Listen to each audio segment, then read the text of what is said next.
గ్రామ సమన్వయ సమితి అధ్యక్షులు శ్రీనివాస్ రెడ్డి గారు కూడా వేదికపైకి రావచ్చున్నాము. మార్కెట్ వైస్ చైర్మన్ కూడా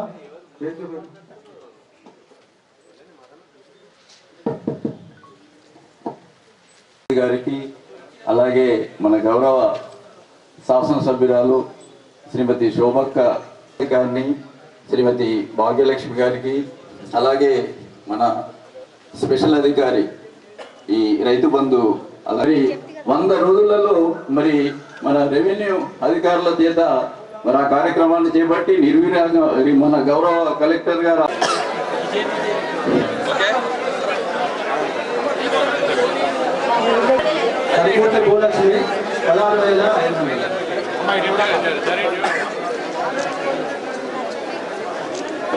मंडल जय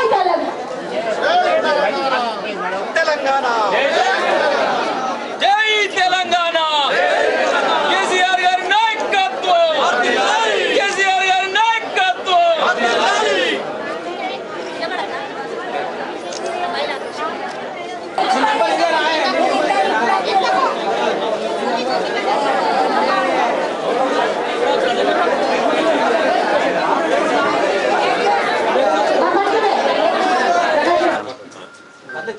ఆగండి సార్. అయితే అన్న ఇక్కడ ఇవ్వడానికి కారణం ఏంటంటే చాతగాని రైతులు ఎవరన్నా ఉంటే వారి ఇళ్లలోకి పోయి ఇవ్వాలని ముఖ్యమంత్రి గారి ఆదేశాలు 960 అయితే రాజశేఖర రెడ్డి అన్న ఫాదర్ ఇస్తలేదు గుర్తుపెట్టుకుని మాకు రైతు అయింది కదా అన్న రైతు మాకు మళ్ళీ పేషెంట్ కూడా అదే కదా. ఇది కేసీఆర్ ప్రభుత్వం. సంతోషంగా ఉందా?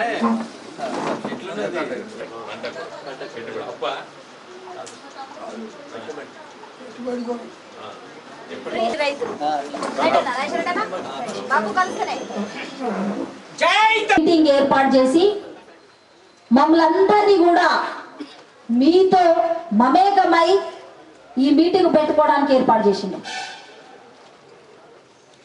బాబు మాట్లాడిండు బ్రహ్మాండంగా. మేమైతే చూడలే మాట్లాడతాను వినోదన్న. ఎవరికి తెలియదు శోభ, ముఖ్యమంత్రి గారు తెలియదు, ముఖ్యమంత్రి గారి పేరు తెలియదు అని చెప్తాను. బ్రహ్మానంద రెడ్డి గారు ఎవరు చూడలేదు, ఇక్కడ ఉన్న వాళ్ళకు అంత ఏజ్ కూడా లేదు, తెలియదు అని అంటారు. కానీ మొదటి ముఖ్యమంత్రి నుండి మొన్నటి వైఎస్ రాజశేఖర రెడ్డి వరకు కూడా రైతుల గురించి ఆలోచించిన ముఖ్యమంత్రి గారు లేరు. కానీ కిరణ్ కుమార్ రెడ్డి గారు కానివ్వండి, వైఎస్ రాజశేఖర రెడ్డి కానివ్వండి, ఎవరైనా కానీ లాస్ట్ ముఖ్యమంత్రి గారు ఎవరు కూడా ఈ ఆలోచన చేయలే. కానీ మొట్టమొదటి తెలంగాణ రాష్ట్ర ముఖ్యమంత్రి గారు కల్వకుంట్ల చంద్రశేఖరరావు గారే మా రైతుల్ని ఆలోచించుండు, మా రైతులకి పెట్టుబడి ఇస్తానని ఎంత గొప్పగా చెప్పిందంటే బాపుకు ఒక ఎమ్మెల్యేగా నేను వారికి థ్యాంక్స్ చెప్తానా. అంతేకాదు ఈరోజు పట్టా పాస్బుక్లు రైతులకి పెట్టుబడి రూపకంగా ఎకరానికి 4,000, సంవత్సరానికి 8,000 చొప్పున రైతులకి పెట్టుబడి ఇవ్వాలని ఆలోచన రావడం, అది మేము అమలు చేస్తున్నాం. అవునా కాదా? ఇది ఏం నెలనే ఇవాళ స్పీచ్ ఇచ్చినట్టు ఉండద్దు, ముచ్చట్లు పెట్టుకున్నట్టుగానే ఉండాలి. అన్నగారు కూడా మాట్లాడింది కాబట్టి తిరుగుతామా లేదా ఈ నెలంతా? అవునా కాదా? తెలంగాణ రాష్ట్రంలో రైతులనే వాళ్ళు దళార్లను నమ్మద్దు. భూసాముల దగ్గరికి, ఆసాముల దగ్గరికి రైతులు పెట్టుబడి కోసం చేయి చాపద్దు, బ్యాంకుల చుట్టూ తిరగొద్దని ఇవాళ పెట్టుబడి రూపకంగా మీకు ఇవ్వడానికి మన ప్రభుత్వం నిర్ణయం తీసుకొని, మన ముఖ్యమంత్రి గారు నిర్ణయం తీసుకొని ఇవాళ ఇస్తాం. భారతదేశ చరిత్రలో ఏ ముఖ్యమంత్రి గారు కానీ, ఏ ప్రభుత్వం కానీ తీసుకొని నిర్ణయం ఇది. తీసుకున్నాం, ఇస్తున్నాం. దాని వెనక ఎంపీ గారి కృషి ఎంతో ఉంది. ఎన్నో రాత్రులు, ఎన్నో పగలు, ఎన్నో నెలలు ఈ రైతుల కోసము ఆలోచించిన ముఖ్యమంత్రి గారు మన ముఖ్యమంత్రి గారు. మా కాంగ్రెస్ వాళ్ళంతా కలిసి ప్రెస్ మీట్ పెట్టిండ్రు. ఓట్ల కోసమే రాజకీయం చేస్తాండ్రు అని. ఓట్ల కోసం చేస్తున్నామా అని మేము రాజకీయం? తెల్లారితే ఎమ్మెల్యే ఎంపీ ఓట్లున్నా ఏమై? అవునా బాబు? ఇంకో ఏడాది దాకా మళ్ళీ బల్లె నిలబడి మీరు ఓట్లేరు. ఇంకో ఏడాది లేదా? అవునా కదా? వీళ్ళకి ఏమన్నా ఉన్నదా అని మరి? అవునా కాదా? 24 గంటల కరెంట్ ఇస్తామంటే కేసీఆర్ ఇయ్యడు ఉత్త మాటలే అన్నారు. ఎప్పటి నుండి ఇస్తారా 24 గంటల కరెంటు? ఎప్పటి నుండి ఇస్తారా రైతులకు 24 గంటల కరెంటు? జనవరి నుంచి కొత్త సంవత్సరం 24 గంటల కరెంట్ ఇస్తున్నాం. అవునా కాదా? 24 గంటల కరెంటు మా ముఖ్యమంత్రి గారు ఇస్తామంటే, మా ప్రభుత్వం ఇస్తారంటే ఉత్త మాటలే, కరెంట్ ఇయ్యరు అని అంటారు కాంగ్రెస్. చెక్కులు ఇస్తుంటే ఇవాళ రైతులకి పెట్టుబడి రూపం కలిగిస్తాంటే ఓట్ల కోసం ఇస్తాడు చంద్రశేఖర్ రావు అంటారు ముఖ్యమంత్రి గారు అంటారు. గా మాట్లాడే నాయకులు మీరు ఆ నాయకులకు బుద్ధి చెప్పాలనే కారు గుర్తుకే మన ఓటు అనిపించిన వాళ్ళే మమ్మల్ని గుర్తు చేసిరు. మేము మర్చిపోయినాం. ఎందుకంటే మీరు మాదులపై ఇంకేళ్ళ కోట్లు ఎత్తారా? ఈ గడ్డ మీద పుట్టిన వాళ్ళం నిత్యం మీకోసం 4 కోట్ల తెలంగాణ ప్రజల కోసం ఆరాట పడుతున్న బిడ్డలం. మేము ఓట్ల కోసం రాజకీయం చేసే బిడ్డలం కాదు. మేము మర్చిపోయిన దాన్ని కాంగ్రెస్ జీవన్ రెడ్డి లాంటి వ్యక్తులు మమ్మల్ని గుర్తు చేస్తున్నారు కాబట్టి కారు గుర్తుకు ఓటు అని చెప్పినాం. ఏం గుర్తారంటే మన కారు గుర్తు అని గుర్తు చేసుకున్నాం.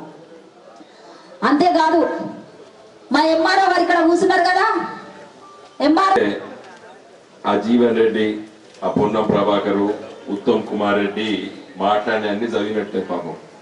అందుకే ఇంత ఆవేశంతో మాట్లాడి మంచి మాట్లాడదా?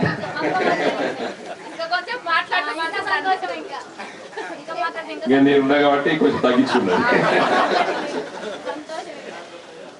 ఇలా ప్రజల పక్షాన ఉంటాం కాబట్టి ఇవన్నీ కూడా ఈ కాంగ్రెస్ వాళ్ళు ఎన్ని నిందలేసినా కూడా ఇవి కొత్త కాదు మా మీద. ఈ ఉద్యమాన్ని కేసీఆర్ ను ముఖ్యమంత్రి చేయడానికో, వినోద్ కుమార్ ని ఎంపీ చేయడానికో, మా శోభక్కని ఎమ్మెల్యే చేయడానికి పుట్టిన ఉద్యమం కాదు. ఈ ఉద్యమం మొదలుపెట్టి మేము పనిచేసే రోజుల్లో శోభక్క ఎమ్మెల్యే అవుతుందనో, నేను ఎంపీ అవుతానో, కేసీఆర్ ముఖ్యమంత్రి అవుతానో మేము అనుకోలేదు. మేము 2001లో ఈ ఉద్యమం పెట్టినప్పుడు తెలంగాణ సమస్యలన్నీ పరిష్కరించడానికి మాత్రమే ఈ ఉద్యమం మొదలుపెట్టాం. అందుకోసమే తెలంగాణ ఇవాళ చెక్కులకు మీకు ఇచ్చేట డబ్బులు ఇస్తామని చెప్పలేదు మేము. ఓట్ల కోసం ఇవి చెప్పలేదు మేము. ఓట్లు మీరు వేసిండ్రు మీ దీవెనతో. ఇది ఎంత ఆలోచన చేసి ఇంతమంది శుభక చెప్పింది. కొన్ని వందల గంటలు కూర్చున్నామండి. ఒక్కొక్క రోజు తెల్లారిది 3 గంటలకు పోయి పడుకున్నాం ముఖ్యమంత్రి దగ్గర చర్చించేటప్పుడు. ఎట్లా ఇవ్వాలి ఈ జాయింట్ కలెక్టర్లతోనే ముఖ్యమంత్రి గారు ఒక్కొక్క రోజు పొద్దున 10 గంటలకు మీటింగ్ పెడితే రాత్రి 10-11 గంటల వరకు వీళ్ళు కూర్చున్నారు. జాయింట్ కలెక్టర్లు, ఆర్టీఓ కలెక్టర్ కొన్ని గంటల తరబడి చర్చించిన. ఇంతమంది రాజేశ్వరరావు గారు చెప్పారు, ఇది వరకు వ్యవసాయ విస్తరణాధికారులు ఉండేలా ఇలా ప్రతి 5,000 ఎకరాలకు ఒక ఆఫీసర్ని పెట్టినాం. కొత్త పిల్లలు వస్తున్నారు మీ దగ్గరికి, అమ్మాయిలు అబ్బాయిలు ఏవోలో ఊళ్ళో తిరుగుతలేరు. ఇవన్నీ ఎందుకు చెప్పినామంటే తెలంగాణ అంటే రైతాంగం, తెలంగాణ బ్రతుకులు మార్చాలంటే రైతు బ్రతుకులు మార్చాలని చెప్పి ఆలోచన చేసినాం.